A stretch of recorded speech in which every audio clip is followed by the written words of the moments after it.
Olá, seja muito bem-vindo à nossa Escola Bíblica. Este nosso cantinho especial, onde abrimos a Palavra de Deus para o conhecer melhor.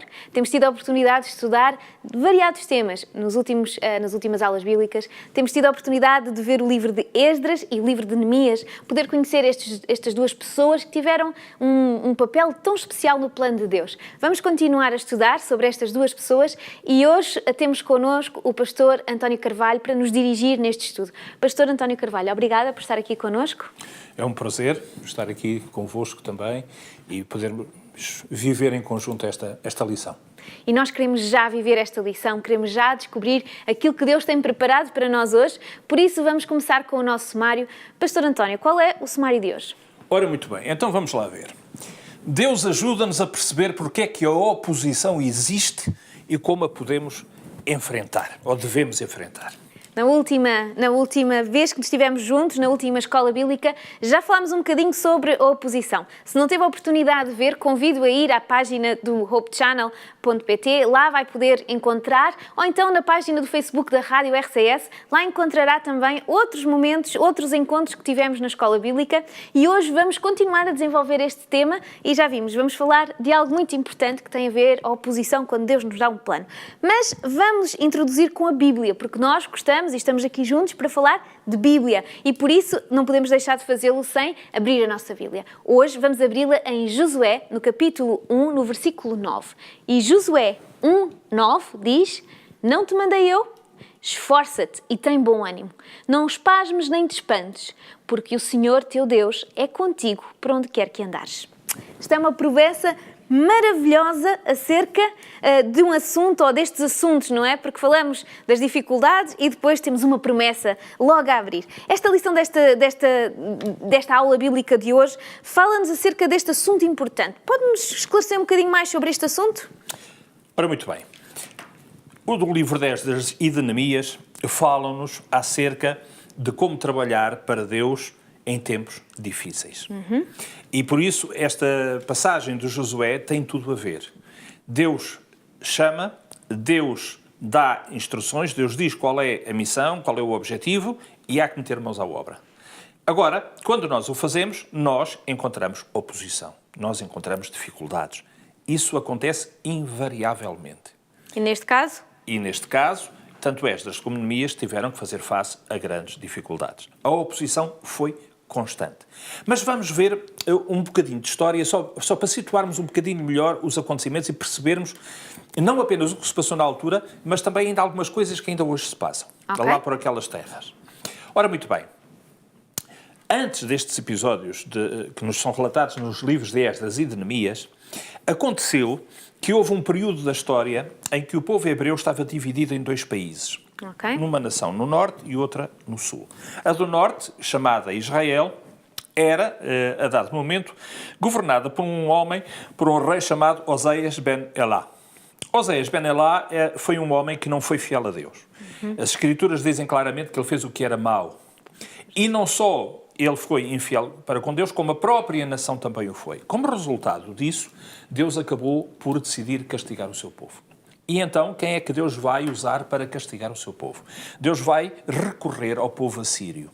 O povo assírio estava, naquela altura, numa fase bastante pujante da sua história e o rei assírio, portanto, começa a manifestar intenções de conquistar aquele território que era governado por Oseias ben Elá. Oseias ben Elá podia ter feito aquilo que era suposto que ele fizesse como hebreu, que era recorrer à proteção de Deus. Ou seja, era a oportunidade de ele se chegar a Deus. E esta é uma lição importante, desde já, que nós podemos reter para nós, nos nossos dias. Quando nós estamos a viver dificuldades, nós devemos dirigir para Deus. Ele é aquele que, mais ou melhor do que ninguém, nos pode ajudar. Oseias ben Elá não o fez. O que é Se que calhar ele fez? esse foi o castigo de Deus, não foi bem um castigo, foi consequência. Foi a consequência dele não ter. Exato. Agora, esta oportunidade que ele não soube usar vai servir como consequência, como um castigo. O que é que acontece? Ele vai recorrer ao faraó Sou. O faraó Sou foi um monarca egípcio da 23ª dinastia, num período que é chamado o terceiro período intermédio, que ficou, portanto, entre o Novo Império e o Baixo Império. Portanto, é já numa altura da história do Egito em que o Egito já não tem aquela pujança militar que teve noutros tempos. E portanto, o Oséias vai recorrer a alguém que, na verdade, não o pode ajudar. Exato.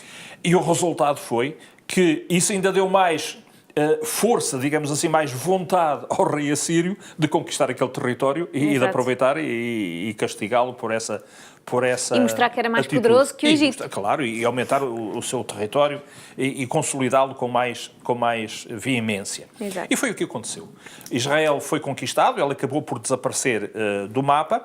Os assírios deportaram os habitantes de Israel e trouxeram para o território da Palestina outros povos. Povos que vieram de Babilónia, que vieram de Abad, que vieram de Cutá, que vieram de Ará, enfim, de várias regiões, e que vão instalar-se ali. Vai haver ali uma mistura de gentes, e aquelas pessoas vão, ali no território de Samaria, elas vão adotar o culto do Deus verdadeiro, mas ao mesmo tempo seguindo algumas práticas das religiões cananeias, portanto, adorando divindades cananeias. Isto fez com que houvesse ali uma amálgama religiosa, para uma amálgama de gente, que deu origem ao povo samaritano. Exato. O povo samaritano que vai ser relevante nas histórias do Novo Testamento e que ainda hoje em dia constitui um povo que, embora seguindo certas práticas, nomeadamente a Páscoa, não estão propriamente em total sintonia com o povo Mas hebreu, guardaram não? tradições, tinham vindo desses povos extra, não é? Ficaram sempre marginalizados, sempre. Ainda hoje isso acontece. Mas pronto, isto para percebermos realmente que foi isso ali que aconteceu. E isto fez com que estes povos, quando são confrontados com a reconstrução do templo Exato. e depois com a reconstrução de Jerusalém, e aqui que entramos na história do Esdras e do Neemias, eles, numa primeira fase, vão se oferecer para ajudar. Mas os hebreus têm a noção que foi exatamente por causa dessas misturas religiosas, de compromissos, etc., com coisas que não tinham a ver com o povo de Deus nem com os planos de Deus, que eles foram castigados. E então eles não estão disponíveis para aceitar a colaboração dos samaritanos. Talvez porque essa colaboração tinha que ir debaixo dos princípios hebreus e eles não queriam seguir os princípios hebreus, não é? Portanto, eles não se queriam misturar e eles tinham a noção que os samaritanos não eram, digamos assim, permitam-me que use esta linguagem, mas foi isto, de alguma forma, que eles sentiram. Não era o sangue puro, digamos assim, era uma amálgama de gente, não era sangue hebreu, e eles não quiseram misturas. Exato. E, claro, os samaritanos ficaram ofendidos. E o resultado foi que, em vez de, enfim, alegadamente colaboradores, tornaram-se claramente opositores. E aqui começou um grande historial de oposição, que, aliás, decorreu desde o tempo do Ciro II até ao rei Artaxerxes I, o persa. Okay. Todos os monarcas que reinaram entre estes dois receberam, de uma forma ou de outra, interrogações e queixas contra os hebreus por aquilo que eles estavam a fazer em Jerusalém. Ou seja, eles foram um grande problema que levou a que houvessem... mas afinal, no final, os trabalhos continuaram, certo? Continuaram, como dizia o texto, em tempos difíceis. Exato. Continuaram. Agora, houve paragens. Por exemplo, houve um episódio que é interessante.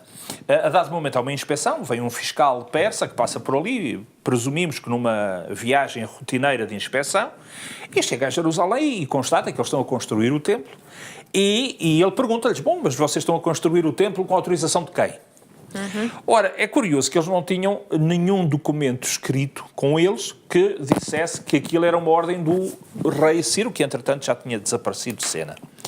E então, o fiscal, digamos assim, ele escreve ao imperador, ao Dario I, e vai-lhe perguntar, vai-lhe pedir para ele verificar nos arquivos, claro que não é ele que iria verificar, chamaria os técnicos que se encarregassem disso, para que se fosse verificado no arquivo real se efetivamente o rei Ciro tinha dado alguma ordem acerca da reconstrução do templo. Claro que eles lá na capital vão ver os arquivos e vão descobrir que efetivamente sim, que o rei Ciro tinha dado autorização, e então o rei Dario I faz um decreto, 520, muito interessante, em que diz não apenas que aquilo é para se executar, tudo o que o Ciro disse, como ainda faz ameaças muito graves, muito sérias, a quem se opusesse ou dificultasse a reconstrução de acordo com as instruções que Ciro tinha dado. Portanto, Dario I corrobora, vai confirmar aquilo que Ciro II tinha decretado. Mas as dificuldades não terminaram. Era isso que eu ia dizer. Porque as más vontades não se Exatamente. resolvem com decretos e muitas vezes E nem Dario com ameaças. estava longe, não é? E Dario estava longe, efetivamente. Portanto, houve continuação de dificuldades. Dario primeiro sai de cena, perdão, eu tinha dito Dario II, é Dario I, sai de cena e entra Xerxes. Nós conhecemos na Bíblia pela história, pelo nome da Assuero e a história do livro de Esther. Xerxes era um homem que não era muito firme nas suas decisões. Ok. E no período de Xerxes, os inimigos de Israel mudam de estratégia. Em vez de se focarem só em Jerusalém e no templo, eles vão se focar no povo hebreu em geral. E através da Amã, portanto, há todo um complô, toda uma intentona que se cria para destruir o povo hebreu. Nós sabemos pela história do livro de Esther, portanto, que ele é mal sucedido, ele é destruído e não o povo hebreu. O segundo, no reino, chega a ser Mardoqueu, portanto, um familiar da rainha Esther, e, portanto, o assunto por ali fica resolvido. Anos mais tarde, o rei Xerxes é assassinado e sobe ao trono, ainda novo, o seu filho Artaxerxes I. Exatamente. Tal como o pai, ele também não tinha a firmeza que outros antepassados seus tiveram. Ele tomava uma decisão, mas mais à frente podia mudar de opinião e as coisas mudavam de figura. O que acontece é que há uma carta que lhe é dirigida e nessa carta, a carta é feita de uma forma muito subtil e muito rapidamente. O que é que acontece? Essa carta diz assim: ó rei, manda verificar nos arquivos se não é verdade que a cidade de Jerusalém tem o péssimo hábito de se rebelar contra os reis que a conquistam. E isto era verdade. Exatamente. Era verdade. Claro que o rei manda ver os arquivos. E nos arquivos o que é que eles descobrem? Que efetivamente havia um historial de conspirações e de revoltas de Jerusalém contra os reis que a tinham conquistado. O que é que o Artaxerxes pensa? Fica com medo? Claro, isto vai-me acontecer a mim também. É só uma questão de tempo. Exato. Resultado, manda parar os trabalhos. Os trabalhos param, portanto, ali há um contratempo enorme, não é? E só vão ser retomados com o seu sucessor, o Dario II, no segundo ano do seu reinado. Portanto, não foram tempos fáceis. Desde a oposição mais ou menos explícita no local, como até estes contratempos das ordens e contra-ordens dos reis, há realmente ali um período difícil. O que é que vai fazer com que a coisa finalmente avance e se cumpra a profecia que na última eleição já tínhamos visto, que tem a ver com as 7 semanas. Okay. O que é que foi? Foi exatamente a determinação do líder, chamado Neemias, que, homem astuto, previdente, sábio, com discernimento... E com relação com Deus, não é? E com relação com Deus, que é o mais importante, fez uma coisa extraordinária. Aliás, eu acredito que ele o fez porque estava a ser inspirado por Deus também para o poder fazer dessa forma. O que é que ele fez? Ele divide os seus homens disponíveis em 2 grupos principais. Os guardas, que vão fazer as rondas dia e de noite e vão guardar, e os operários que vão trabalhar, mas sobretudo aqueles que estão a trabalhar na parte exterior das obras, portanto das muralhas, etc., vão trabalhar armados, para que se houver alguma eventualidade, eles se possam defender e possam defender também a reconstrução da cidade. Portanto, e é graças a este discernimento que eu acredito que Deus dá a Neemias, que eles vão concluir a obra em tempo recorde e vai servir de testemunho àqueles povos de que efetivamente o Deus dos Hebreus estava com eles. Porque a velocidade a que eles depois conseguem finalizar as obras mostra que realmente só com a ajuda divina é que seria possível fazer o que eles fizeram. E eles fizeram. Em 408 já estava aquilo terminado, não é? Então, Deus vai ajudar, vemos que há muitas dificuldades, mas a ajuda de Deus esteve presente e a determinação de cada um deles, não só de alcançar o objetivo, mas a determinação de se manter junto de Deus, mesmo quando parecia que Deus não estava lá. E esse é o segredo. Esse é o segredo. Porque as dificuldades, como disse há pouco, elas aparecem sempre. Agora, quando nós temos a noção que estamos a trabalhar para Deus, que Deus, porque se estamos a trabalhar com Ele, é porque Ele nos chamou e que Ele está connosco e que Ele nos vai ajudar e nos vai fazer com que as dificuldades sejam ultrapassadas. Fazendo por nós aquilo que nós não podemos fazer, mas contando connosco para fazermos aquilo que nós podemos fazer, então as coisas acontecem. E Neemias tinha realmente a noção de que Deus estava com ele. E Deus também fez outra coisa extraordinária, que já agora refiro também, porque não é apenas o Neemias nem os operários que ele tinha que têm o mérito. Aliás, o primeiro mérito é de Deus. É que Deus ainda vai fazer outra coisa, conhecendo o ser humano como ele conhece as nossas necessidades, sobretudo nestas circunstâncias, ele vai fazer uma coisa extraordinária. E o que é? Ele vai chamar 2 homens, Ageu e Zacarias, que são profetas, não é? Para serem os seus mensageiros junto dos hebreus que estão na obra. E o que é que esses 2 profetas vão fazer? Vão motivar, vão encorajar os reconstrutores a fazerem essa obra, a não temerem a mão humana, a não temerem a oposição, as contrariedades, a avançarem. E no caso de Neemias, em concreto, Neemias é ameaçado por morte, ele tem a vida em risco, querem montar-lhe uma cilada, e aqui há uma resposta que Neemias dá que eu acho extraordinária, que é uma grande lição para nós. Ele diz: eu estou a fazer uma obra muito grande.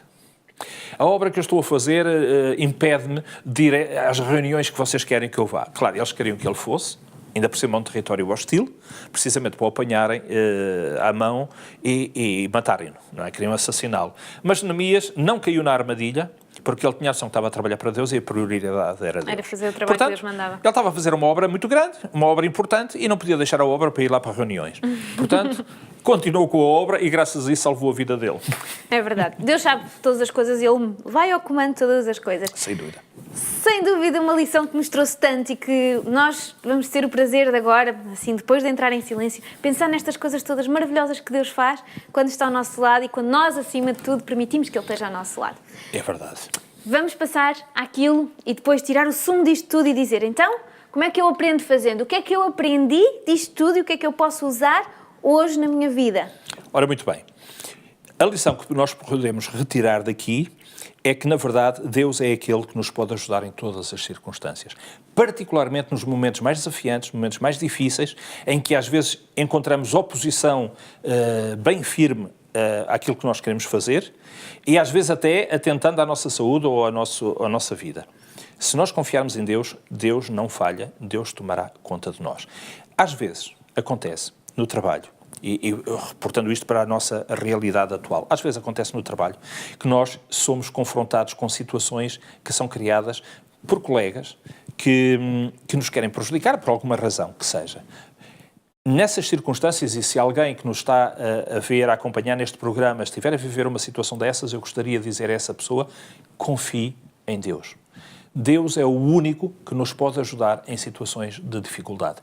Da mesma forma que Deus ajudou Neemias numa situação difícil e com o risco da própria vida, Deus hoje continua a ser poderoso, Deus hoje pode realmente ajudar-nos a nós também a sairmos de situações mais difíceis que nós tenhamos que enfrentar. Só temos que estar em sintonia com Ele, manter a nossa fé nele, confiar que Ele cuida de nós e faremos a experiência que Neemias também fez, vendo que Deus efetivamente cuidava dele.